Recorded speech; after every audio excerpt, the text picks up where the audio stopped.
Fala, meu povo amado, tudo bem com vocês? Professor Evaldo Rodrigues na área. E a partir desse momento vamos dar início ao estudo do capítulo dos direitos políticos. Meu amigo, vai ser muita política a partir de agora.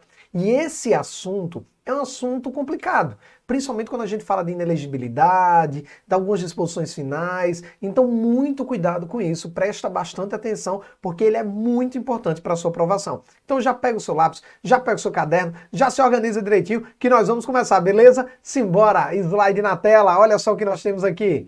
Direitos políticos. E olha o que eu tenho. Introdução. Vamos ver o conceito de direitos políticos. Vamos dar uma olhada? Vem comigo. Olha só o que eu preparei. Os direitos políticos são mecanismos previstos na Constituição Federal que garantem a participação direta ou indireta do cidadão nas prerrogativas do Estado, ou seja, no poder público como um todo. Em outras palavras, qual é o conceito de direitos políticos? Volta aqui para mim. Meu povo amado, direitos políticos são mecanismos, como ele diz aqui, são prerrogativas que um brasileiro tem para poder, de uma certa forma, participar da vida política de um país. Então a gente participa de uma vida política votando em alguém, respondendo a um plebiscito, a um referendo, apresentando uma proposta de iniciativa popular. Então é a população participando da vida política de um país e ela participa através dos seus direitos políticos. Beleza, né? Sua prova não vai perguntar o que é direitos políticos, mas vale a pena aqui a gente fazer esse conceito só para você entender direitinho. Mas o que é que ela vai perguntar? Onde aqui começa a parte mais perigosa? Olha só, ela vai perguntar assim, olha, os direitos políticos se dividem em quê?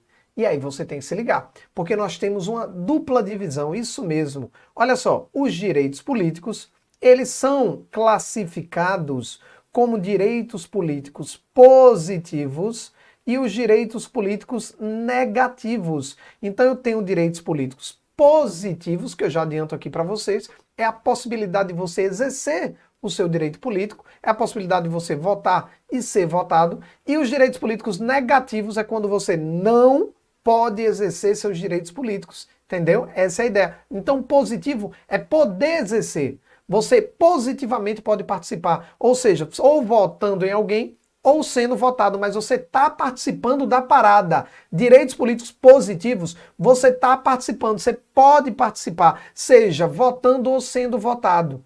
E aí, o negativo é quando você não pode participar, você não pode votar ou não pode ser votado. Essa é a ideia, muito cuidado com isso. E aí, para entender melhor esse assunto, eu preparei um slide para vocês. Vamos dar uma olhada, vem comigo.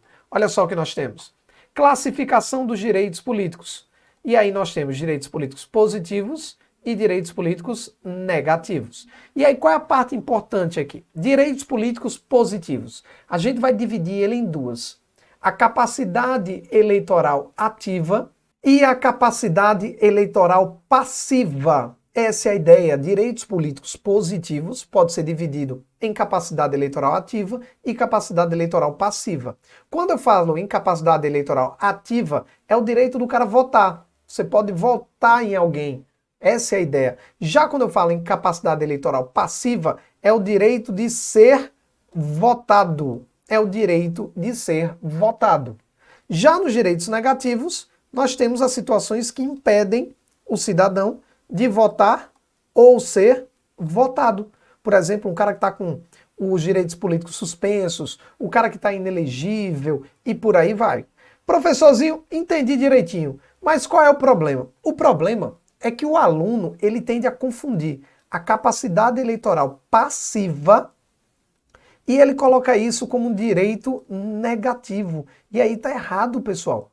A capacidade eleitoral passiva é um direito positivo. Então acontece muito vamos dizer assim, essa dúvida, essa confusão na hora da prova. Então muito cuidado com isso. Volta aqui. A ideia é simples. Para pensar. Se eu digo que o direito político positivo é a possibilidade de votar e ser votado, aí a capacidade eleitoral ativa, você vai votar. A capacidade eleitoral passiva, você vai ser votado. Até aí tudo bem. Só que geralmente a galera confunde. Quando eu falo capacidade eleitoral passiva é ser votado, aí o cara diz, não, isso é negativo. E o positivo, votar. E o negativo, ser votado. E o positivo, votar. Não, vai, não faz isso. Não mistura, beleza? Eu vou usar um exemplo aqui, bem fora da curva, bem bizonho, bem é só brinks, mas é interessante para que você entenda a parada. Imagina que foi rolada uma festa em Fernando de Noronha. Uma festa em Fernando de Noronha, pra galera solteira, pra galera que quer namorar, e tudo bem, papapá, vai ser aquela festona lá em Fernando de Noronha. E aí, convidaram você e seus amigos para irem para a festa. Professor Evaldo não foi convidado. Ele não foi convidado, o professor Evaldo é casado, ele também não iria, não foi convidado para a festa. Beleza. E aí você foi lá para a festa. Quando você está na festa, você está participando da festa. Você não está participando da festa? Está participando da festa. E aí lá na festa, lá na paquera, lá na coisa, vai ter uma galera que vai ter uma capacidade ativa e vai ter uma galera que vai ter uma capacidade passiva, tá me entendendo? Essa é a ideia. Então a galera ativa é a galera que, vamos romantizar um pouco a coisa, é a galera que vai tentar beijar o outro. Tá entendendo? Que vai tentar conquistar o outro. É o ativo. E o passivo? Ali seria o que está sendo conquistado, né? Então, tentando ali, vamos dizer assim, conquistar ele, beijar ele. Então, o que é que eu quero que você entenda? Que isso tudo é capacidade positiva. Por quê? Porque os dois estão participando. Os dois não estão participando? Então, um está votando e outro está sendo votado. Essa é a ideia. Então, está tudo participando. Está participando é um direito político positivo. Agora, professor Evaldo, ele está participando? Não. Professor Evaldo vai beijar alguém? Não. Professor Evaldo vai ser beijado? Não. Então o professor Evaldo ficou onde? Na negativa. Isso mesmo, nos direitos políticos negativos, que é o direito que você não pode votar ou não pode ser votado. Então, pelo amor de Jaga do Thundercats, não pega a capacidade eleitoral passiva e diz que é um direito negativo. O cara tá participando sim, sendo votado. Ele está dentro dos direitos políticos positivos. Então, os direitos políticos positivos pega tanto a capacidade eleitoral ativa, que é o direito de votar, como a passiva, direito de ser votado. E o negativo, ele não pode votar, nem pode ser votado. Essa é a ideia. Deu para entender, pessoal? Até aqui tudo bem? Tudo tranquilo? Beleza, professor, até aqui tudo tranquilo. Ótimo, graças a Deus. Vamos acompanhando, vem comigo. Agora vamos dar uma olhada nos regimes democráticos. A gente está falando do direito de votar, de ser votado, direito de não votar ou não ser votado, né, os direitos negativos. Mas vamos dar uma olhada, antes de entrar nos positivos e negativos de fato, vamos dar uma olhada no regime democrático. Qual é o regime democrático adotado pelo Brasil? Vamos dar uma olhada? Vem comigo. Olha o que eu preparei para vocês. Regimes democráticos. Acompanha a leitura. O regime democrático estabelece como se dará a forma como a população participa da vida do Estado. Essa é a ideia, esse é o regime democrático. Como a galera vai participar da vida política do Estado. Essa é a ideia. Atualmente podemos classificar de maneira básica o regime democrático em 3 espécies. A democracia direta, a democracia representativa ou ainda semi-direta ou participativa. Então nós temos basicamente 3. Nós temos a democracia direta, nós temos a democracia representativa e temos a democracia semidireta ou participativa. Vamos dar uma olhada em cada uma delas? Simbora. Democracia direta. Trata-se do regime democrático onde o povo exerce diretamente o poder, ou seja, não possui representantes. A própria população define os rumos do Estado. Então, obviamente, não é o nosso caso. Então, democracia direta é quando o povo é quem comanda a parada. Então, isso hoje em dia, em um país, é muito difícil você encontrar uma situação, uma democracia direta nesse sentido. O povo elegendo todo o poder sem possuir representantes. Mas essa seria a democracia direta. O povo fazendo tudo diretamente, sem representantes. Já a democracia representativa é o contrário, né? Trata-se do regime democrático, onde o povo elege os seus representantes, os quais definem os rumos do Estado com base na vontade popular. O povo não exerce diretamente o poder, fazendo de maneira indireta. através dos seus representantes eleitos.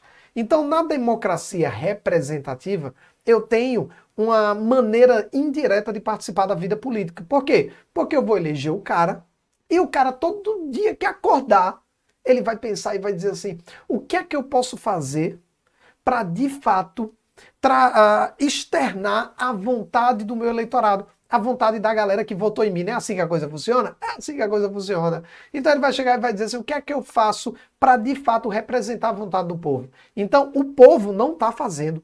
O povo não está escolhendo, o povo não está fazendo a política pública, o povo não está fazendo ali as ações de governo, o povo escolheu uma pessoa, ou várias pessoas, dependendo, a gente está falando de presidente, congresso e por aí vai, o povo escolheu uma galera e essa galera vai representar a vontade do povo lá perante o Estado, né? Vai conduzir o Estado de acordo com a vontade popular. Então, qual é a diferença? A direta é o povo fazendo, a representativa é a indireta, é o povo escolhendo uma galera para representar a sua vontade. Tranquilo? Aí o cara pergunta, oxe, professor, o Brasil é a representativa, né? Não é isso que nós votamos nos cabas, né? Aí os cabas vão lá e dizem que faz o que nós quer, né? Mas o nosso é a democracia representativa, né? Não. Oxe, não, não. Mas, e por que não? Por que não? Por que não? A nossa não é a representativa. A nossa é a mista. É, meu amigo, é a mista, que a gente vai ver agora. Vamos dar uma olhada. Olha só o que nós temos aqui. Democracia semidireta, ou também chamada de participativa. Trata-se da soma dos dois regimes anteriores. Aqui temos a população outorgando direitos aos seus representantes, os quais definirão o rumo do Estado, bem como a possibilidade da participação direta da população em temas específicos através do plebiscito, referendo, por exemplo, né, podendo ainda realizar fiscalização sobre os atos estatais. Uma democracia representativa com a possibilidade de participação direta do povo. É o verdadeiro sistema misto. E aí eu completo dizendo, a Constituição Federal de 88 adota a democracia semidireta ou participativa, ou seja, nós adotamos esse sistema misto. Oxe, professor, peraí, me explica melhor, como é que fica esse negócio mesmo, hein? Seguinte, preste atenção. A nossa democracia é a semidireta. É a democracia participativa. Por quê? Porque, de fato, a gente vai votar numa galera que vai representar a gente, como seria uma democracia representativa. Mas na nossa, também existe a possibilidade do povo participar diretamente. Plebiscito, referendo, ações populares, ações de iniciativa popular, a gente tem a fiscalização do povo perante os atos da administração pública. Então veja que a nossa é uma soma dos dois. Eu tenho tanto a participação direta, através de plebiscito e referendo, por exemplo, como a participação indireta quando eu voto num cara e o cara vai lá me representar. Então a nossa é a democracia semidireta, ou também chamada de participativa. Muito cuidado com isso, beleza? Democracia direta é o povo exercendo diretamente o poder. Não há representantes. Na representativa, o povo elege os seus representantes e é uma participação indireta. Já na semidireta ou participativa é uma soma dos dois, né? De fato, o povo, a população, vai escolher os seus representantes, mas ela também vai poder participar diretamente, por exemplo, com plebiscito ou referendo. A nossa Constituição é uma Constituição que determina, que adota a democracia semidireta ou participativa. Deu para entender isso, pessoal? Muito cuidado com isso, beleza? Então, pessoal, já vimos aqui os direitos positivos, os direitos negativos, pelo menos o conceito básico, e dos regimes democráticos de uma certa forma. Agora vamos entrar de vez nos direitos políticos positivos e entrar de vez na própria Constituição Federal, analisando agora o artigo 14, que despenca na sua prova. Muito cuidado com o artigo 14, ele despenca na sua prova. Vamos dar uma olhada? Vem comigo, slide na tela, vamos lá. Como já analisamos, os direitos políticos positivos é a possibilidade que o cidadão participe, né, da vida política, podendo votar e podendo ser votado. Esses são os direitos positivos. Agora vamos analisar a norma constitucional sobre o tema. Vamos lá. Olha o que diz o artigo 14, presta atenção. A soberania popular será exercida pelo sufrágio universal. E aqui a gente já tem a primeira pegadinha. Sua prova vai chegar e vai dizer, olha, o nosso sufrágio é o restrito, o nosso sufrágio é o censitário, o nosso sufrágio é o intelectual. Meu amigo, o nosso sufrágio é o universal. O nosso sufrágio é universal. Só tem ele, o nosso sufrágio é universal, que é o direito de votar e ser votado. Então, a soberania popular, aqui no Brasil, será exercida pelo sufrágio universal, que é o direito de votar e ser votado, entendeu? Aí sua prova vai jogar, não, é o sufrágio censitário. Vamos dar uma olhada? Não, não é, pessoal.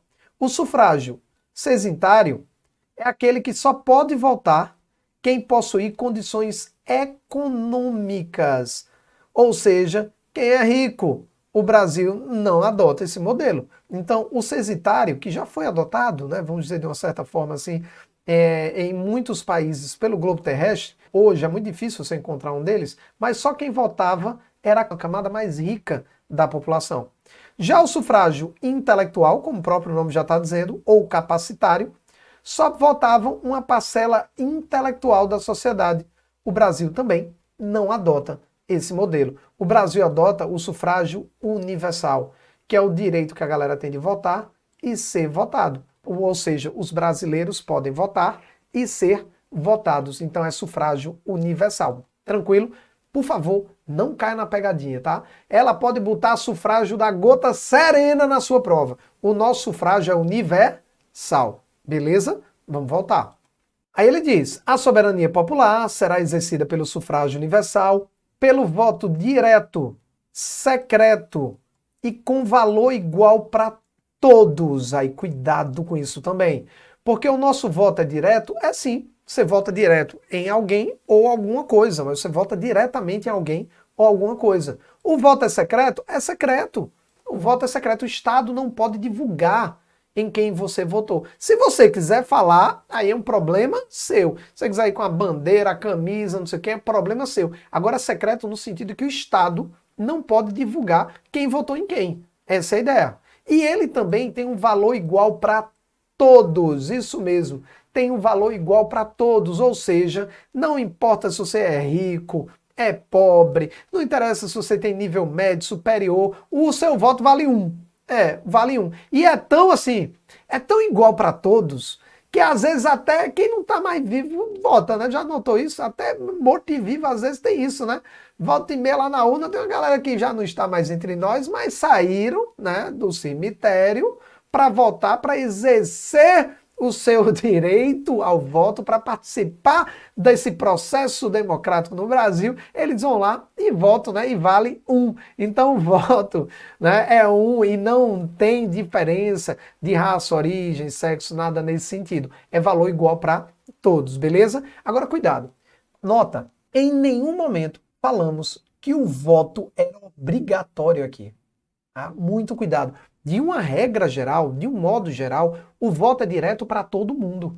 O voto é secreto para todo mundo. O voto tem um valor igual para todo mundo. Mas o voto não é obrigatório para todo mundo. Aí a gente tem que trabalhar esse tópico de maneira diferente. Aqui não tem obrigatório. Por quê? Porque, por exemplo, para os analfabetos, o voto é facultativo. Para a galera entre 16 e 18 anos, o voto é facultativo.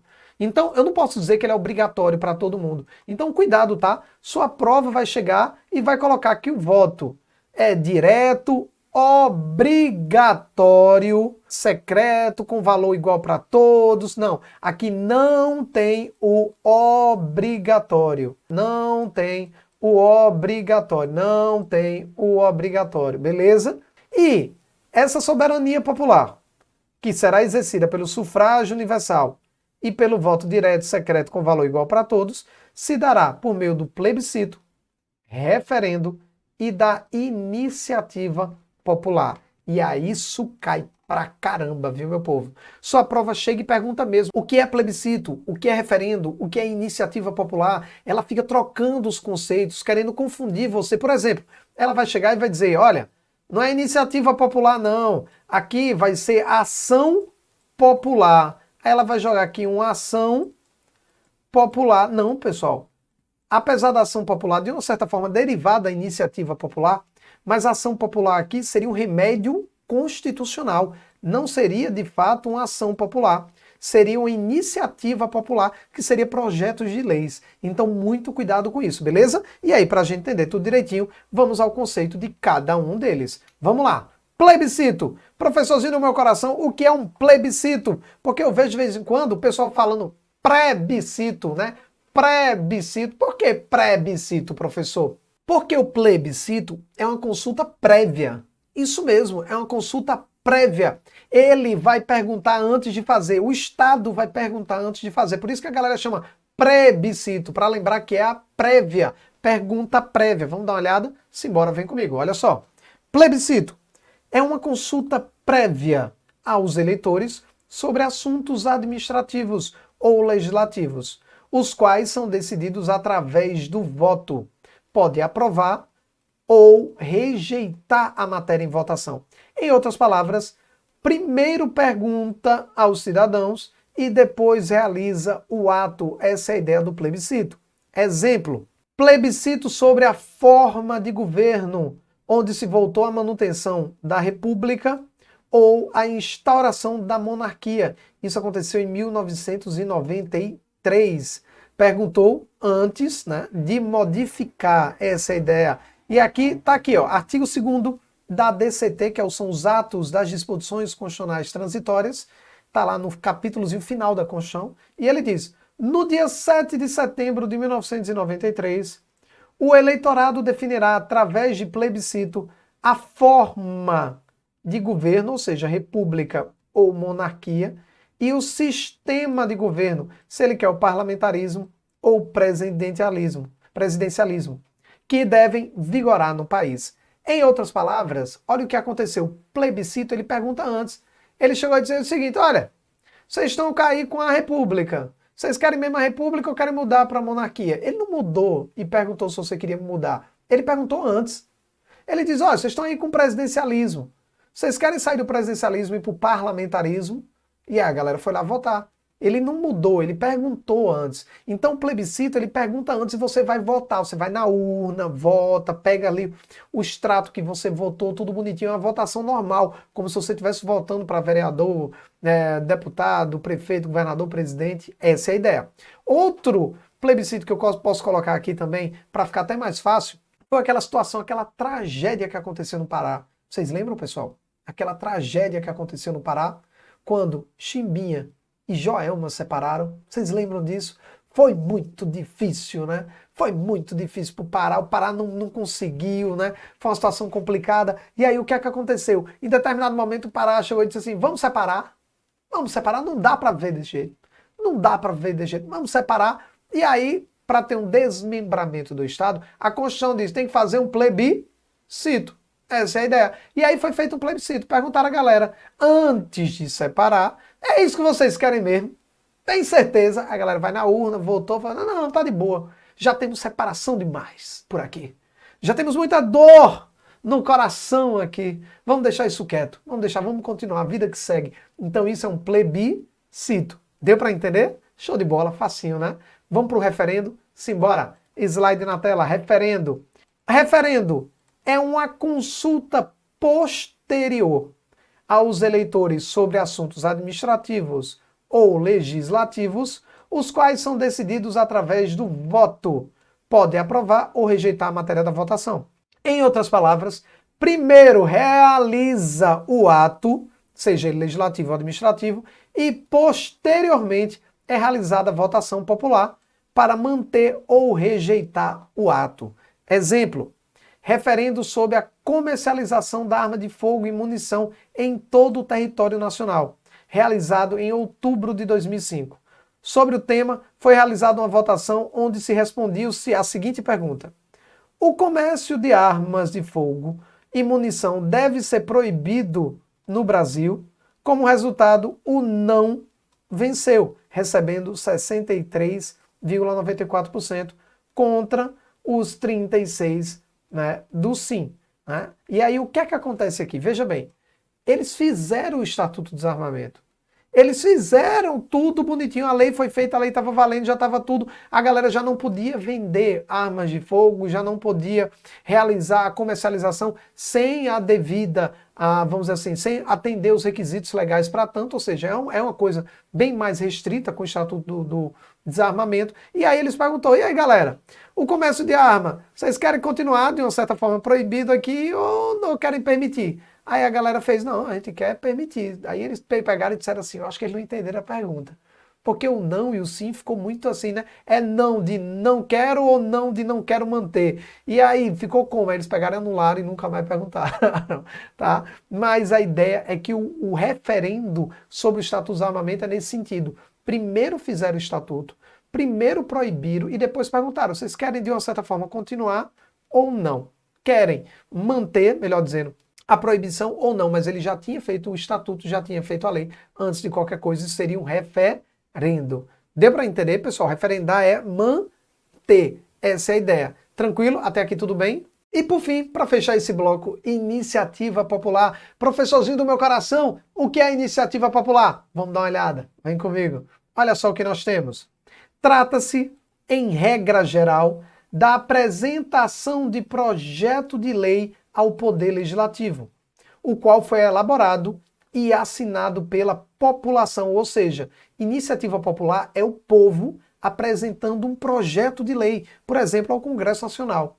Em âmbito federal, ocorre com a apresentação do projeto de lei diretamente à Câmara dos Deputados, devendo tal projeto contar com a assinatura de, no mínimo, 1% do eleitorado nacional, distribuídos em pelo menos 5 estados com não menos de 0,3% do número total de eleitores em cada um deles. E isso a gente encontra no artigo 61, parágrafo 2º da Constituição, quando ele diz: a iniciativa popular pode ser exercida pela apresentação à Câmara dos Deputados de projeto de lei subscrito por, no mínimo, 1% do eleitorado nacional, distribuídos em pelo menos 5 estados, com não menos de 0,3% dos eleitores de cada um deles. Beleza? E eu ainda botei aqui a observação, vale ressaltar que o remédio constitucional denominado ação popular, ele deriva, né, da participação popular, mas eu quero que você entenda que ele não é de fato o que a gente busca aqui. A iniciativa popular seria um projeto de lei. Então, cuidado, tá? O nome é iniciativa popular e não ação popular. Apesar da ação popular derivar da participação do povo, mas aqui eu estou falando de iniciativa popular e não de ação popular. Então, resumindo, o que é a iniciativa popular? É o povo apresentando um projeto de lei. Por exemplo, há um tempo atrás, foi apresentado pelo povo uma iniciativa popular, que foi aquele projeto, as 10 medidas contra a corrupção. Eu estava no Ministério Público, eu trabalhava no MP nessa época, e eu assinei direitinho, você bota sua assinatura, você bota seu CPF, seu endereço, tudo bonitinho. Por quê? Porque, meu irmão, vai um caminhão de assinaturas, porque a gente precisa de, no mínimo, 1% do eleitorado nacional. E vai ter que estar distribuído ali em 5 estados, e em cada um desses estados tem que ter 0,3%. Então, a Câmara dos Deputados, ela vai ter que bater esse número. Ela vai ter que analisar se teve 1%, dividido em 5 estados, com 0,3% em cada um. Então, todo mundo vai ter que assinar, botar seu CPF, endereço, tudo bonitinho. E aí, lá na Câmara dos Deputados, ele vai fazer essa análise para saber se está tudo ok. Então isso é a iniciativa popular, é a população apresentando projetos de lei. Agora vem aqui comigo, vamos conversar. Qual é o grande ponto aqui? A Constituição não falou que o povo pode entrar com emenda constitucional. Meu povo, não é bacana? Todo poder emana do povo, que o exerce diretamente ou através dos seus representantes eleitos, não é isso que a Constituição diz? Todo o poder é nosso. A gente pode apresentar projeto de lei, mas a gente não pode apresentar um projeto de emenda à Constituição. Muito cuidado. Então sua prova vai dizer, olha, a iniciativa popular é a população apresentando um projeto de lei como um projeto de emenda à Constituição. Está errado. A iniciativa popular é apresentando um projeto de lei. Então a população pode dizer assim, olha, nós queremos essa lei. Aí vai lá para o Congresso Nacional e eles vão decidir se é bacana ou não é, se mexe, se não mexe, se acrescenta, se muda. Lá eles podem fazer o que eles quiserem com isso, inclusive nada. Agora, a população, ela não pode apresentar uma proposta de emenda à Constituição. Geralmente quem vai fazer isso é o presidente da República ou o próprio Congresso Nacional, Câmara dos Deputados e Senado. Mas a população não pode apresentar uma proposta de emenda. Oxe, professor, então quer dizer que se 100% da população brasileira quiser mudar a Constituição sozinha, ela não pode? Pode não. Ou vai através da Câmara dos Deputados, ou do Senado, ou o presidente da República. Essa é a regra. Deu para entender? Tranquilo? Obviamente tem outras possibilidades, como mais da metade das assembleias legislativas do Brasil, mas aí é uma coisa mais difícil. Em regra geral, é presidente, é o Senado ou a Câmara dos Deputados. Beleza, meu povo? Deu para entender isso? Tranquilo, né? Então é isso. O que é que nós vimos no final das contas? O artigo 14, a soberania popular será exercida pelo sufrágio universal, pelo voto direto e secreto, com valor igual para todo mundo, não falou em obrigatório, nos termos da lei, mediante plebiscito, plebiscito, pergunta antes de fazer, referendo, mantém, já fez e depois perguntou, faz e depois pergunta, e iniciativa popular, que é a apresentação de projetos de leis pela população. Não é ação popular, é iniciativa popular. Beleza, meu povo? Até aqui tudo bem, tudo tranquilo? Show de bola, né? Esse bloco vai ficando por aqui, já emenda no próximo, já continue estudando, que o próximo vai ter muita coisa importante. Até já! Beijo!